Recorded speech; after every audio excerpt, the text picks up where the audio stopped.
जो आपका किताब है यह नाव है, लेकिन उसका खेवनहार आपका गुरु ही है। इसलिए आप जो गुरुजी लोग हैं उनका आदर सम्मान कीजिए। तो आज हम लोग पढ़ने वाले हैं गुरु नानक द्वारा रचित दूसरा पद, जो हमें क्लास 10 में पढ़ना है। तो जैसा कि प्यारे बच्चों, मैं आपको समझाता हूँ कि सबसे पहले किसी पद्य खंड कविता का अर्थ जानने से पहले आपको यह जानना बहुत ही निहायती जरूरी है कि उसको पढ़ा कैसे जाता है। क्योंकि मैं देखता हूँ, मैं बहुत दिनों से ऑफलाइन टीचर रहा हूँ, तो मैं देखता हूँ कि बहुत बच्चों को पढ़ने ही नहीं आता है। तो जिसको पढ़ने नहीं आता है उसको समझने कैसे आएगा। इसीलिए सभी पद के लिए मैं आपकी सुविधा के लिए किसी न किसी धुन पर मैं तैयार किया हूँ। तो आप लोगों को यह कविता जरूर ही पढ़ना चाहिए। इससे दो फायदा है कि परीक्षा में नंबर तो मिल ही जाएगा, साथ ही साथ भगवान की भक्ति करने का मौका मिलता है। तो गुरु नानक जो सिख धर्म के प्रवर्तक थे, अलग धर्म को चलाते हुए भी राम नाम के महिमा के बारे में समझाए पहले पद में। दूसरा पद में इंसान के व्यक्तिगत स्वभाव के बारे में समझाते हैं कि कौन सा व्यक्ति इस संसार में अच्छा है और कौन सा व्यक्ति है जो कौन कौन सा काम व्यक्ति करेगा कि उसको उसके हृदय में ब्रह्मा का, ईश्वर का निवास हो जाएगा। आज का दूसरा पद है, जिसको ध्यान से समझिएगा। इसका नाम है जो नर दुख में दुख नहीं माने। तो इसको इस धुन पर आपको बोलना है और यकीन कीजिए कि आप लोग जीवन में कभी इसको भूल नहीं पाइएगा। तो मेरे साथ आप लोग दोहराने का भी प्रयास कीजिएगा। तो इसका धुन इस प्रकार है। जो नर दुख में दुख नहीं माने, जो नर, साथ दोहराइए, जो नर दुख में दुख नहीं माने, सुख स्नेह अरु भय नहीं जाके, कंचन माटी जाने। जो नर दुख में दुख नहीं माने, नहीं निंदा नहीं स्तुति जाके, लोभ मोह अभिमाना, हरस शोक ते रहे नियारो, नाही माने अपमाना। आशा मन सा सकल त्यागी के, जगते रहे निराशा। काम क्रोध जही पर से नाहिन, तेहि घट ब्रह्मा निवासा। गुरु कृपा जही नर पे कीन्ही, तिन्हें अजुगति पिछानी। नानक लीन भयो गोविंद सो, जो पानी संग पानी।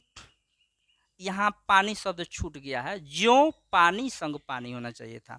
तो प्यारे बच्चों, जैसा कि मैंने आपको इसका धुन समझाया, तो इसको उस धुन पर पढ़ने का प्रयास कीजिएगा। यकीनन आपको ज़बानी याद हो जाएगा। अब रहा इसका आसान भाषा में अर्थ, तो मैं आगे बताने वाला हूँ।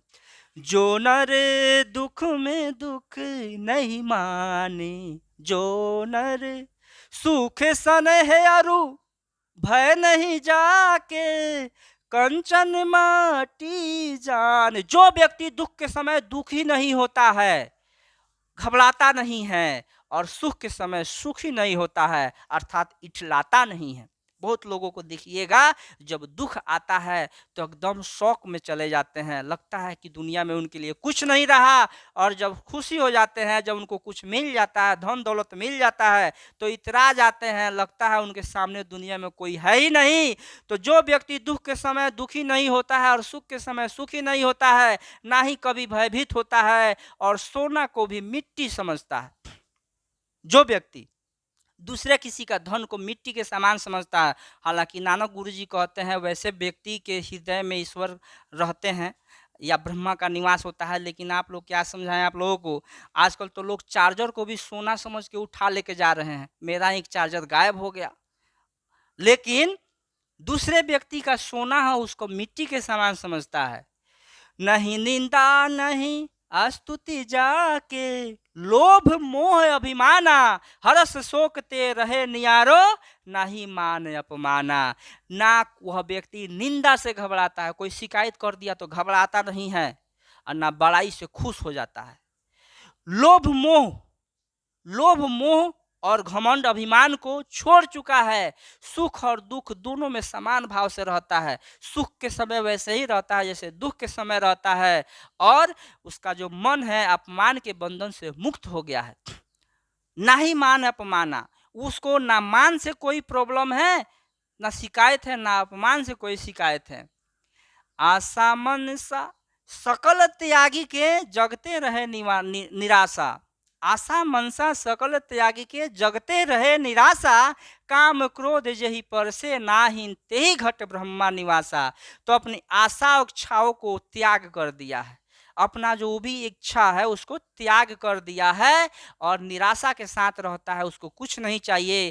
काम और क्रोध जिसके पास फटक भी नहीं सकता, हालांकि होना चाहिए, यानी कि काम और क्रोध की भावना उसके पास आती नहीं है, ऐसे व्यक्ति के शरीर में ही, हृदय में ही ब्रह्मा का निवास है। तो आपका सबसे इस पाठ का इम्पोर्टेंट क्वेश्चन यही है कि किस व्यक्ति के हृदय में ब्रह्मा का निवास होता है। तो उस व्यक्ति के हृदय में ब्रह्मा का निवास होता है जो दुख के समय दुखी नहीं होता, सुख के समय सुखी नहीं होता, ना कभी भयभीत होता है, वह दूसरे के सोना को मिट्टी के समान समझता है, ना निंदा से घबराता है, ना बड़ाई से खुश होता है, लोभ मोह अभिमान को छोड़ चुका है, सुख और दुख दोनों में समान भाव से रहता है, मन उसका अपमान के बंधन से मुक्त है, आशा और इच्छा को त्याग चुका है, निराशा के साथ रहता है, जिसके पास काम और क्रोध फटक भी नहीं सकते हैं, वैसे व्यक्ति के हृदय में ब्रह्मा का निवास है।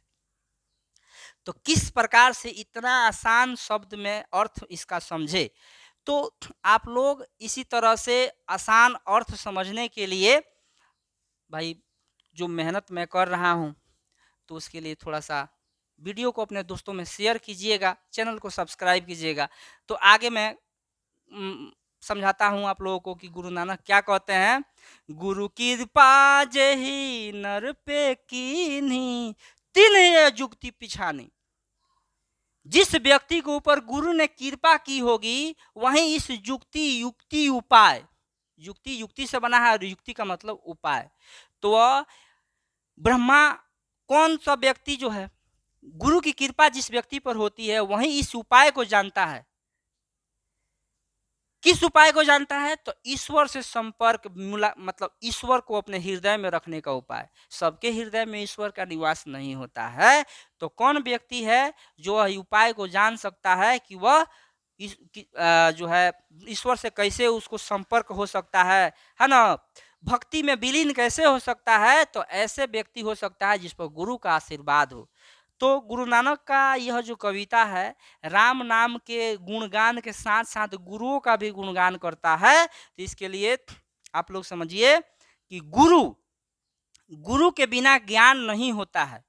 सारी की सारी ज्ञानें किताबों में भरी रहती है, लेकिन उसको गुरु ही समझाता है। जिस प्रकार नदी से इस पार से उस पार जाने के लिए अगर नाव आपको दे दिया जाए तब आप नहीं जा पाइएगा, नाव आपको रास्ते में डगमगा जाएगा। एक मल्लाह की जरूरत पड़ती है और वह मल्लाह क्या करता है, खे के आपको उस पार से उस पार ले जाता है। वही काम गुरु करता है। ये जो आपका किताब है यह नाव है, लेकिन उसका खेवनहार आपका गुरु ही है। इसलिए आप जो गुरुजी लोग हैं उनका आदर सम्मान कीजिए, उनके बताए हुए रास्तों पर चलिए।